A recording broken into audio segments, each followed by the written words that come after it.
Damn, that sun is gonna F me in the A.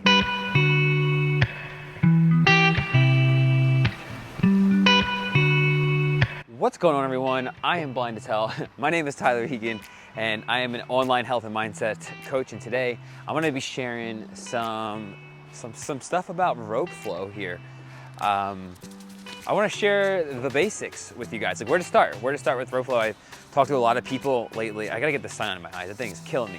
I've talked to a lot of people lately who have been getting more into rope flow, and so I want to share a really good place to begin, and that is by understanding the cardinal directions of rope flow. And it's pretty simple. Just establish whenever you're getting going here, which way is north, south, east, and west. So I'm gonna call this way north, so east, south, west. And that's gonna be important, so then you'll know which way to roll the rope. Okay, but before we get into that, let me just start here with the basics. People always ask me like, hey, how long should the rope be? Somewhere between the belly button and the nipple area. Okay, so you're gonna put it around your foot, somewhere in that area. And for me, like it's like right in the middle almost every time, and it feels like a good length. So from there, we want to establish, now that we have our height, the size of our rope, we want to establish which way is north. So again, that's going to be north. Pick whichever direction you need to, or whichever way you want to face. So north, east, right? Never eat soggy. Shout out to my sophomore year world civilization teacher. And west. Okay, so north is always going to be underhand. South is always going to be overhand, and then east and west are going to be side to side. This is important because a lot of people that I've worked with, when I start getting them into rope flow, they always will be going underhand one direction, and then they'll go like sideways like this, facing the same way, and it can disrupt the rhythm and whatnot. So you'll see. I used to do the same thing myself. So north is underhand, south is overhand. And so from here, what we're going to do is just start with our underhand rolls. Put the rope in one hand in the shape of like an OK. You're gonna put the handles in that same hand, and you're just gonna start with your underhand rolls. Okay, very simple. The rope should be rolling that way. And now we wanna be able to navigate through those cardinal directions. So I'm gonna teach you that. And then you can practice overhand rolls. I'm sure you've done this motion with items before. It's similar to even throwing in a way. So when you feel comfortable with those, then we can start navigating the cardinal directions.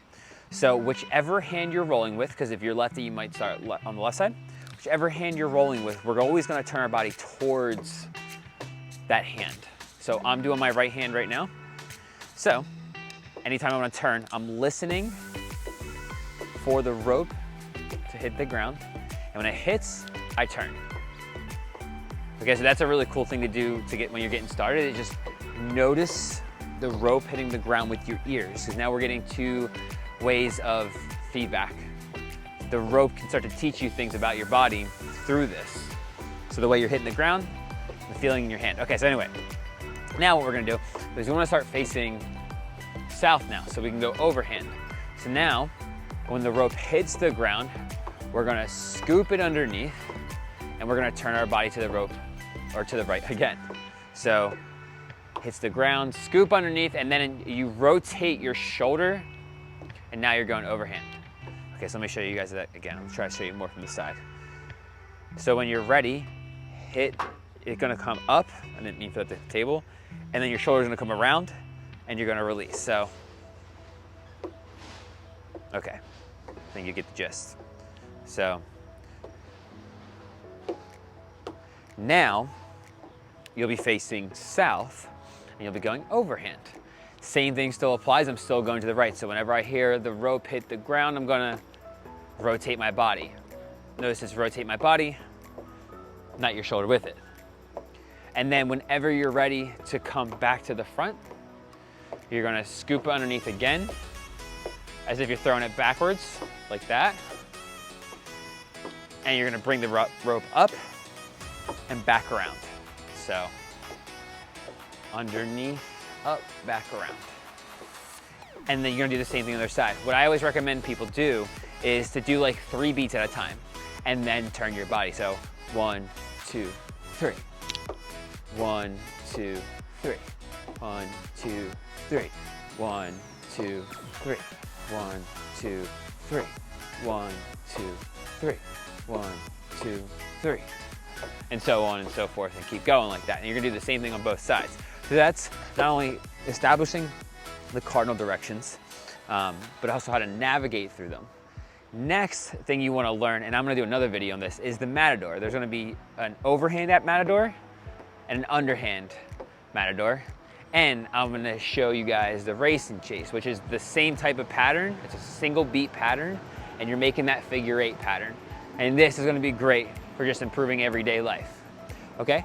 So I'm gonna wrap it up there, y'all. Thank you guys for tuning in to today's YouTube video. If you took anything from this, please leave a, I was gonna say rate and review because of my podcast, but check the show notes for that, or damn it, I got it wrong again, the description for that. That's funny. But leave a like, comment, subscribe. If you wanna see more about Roflo, drop a comment down below, and that's it. I'm done now. I'm gonna shut up.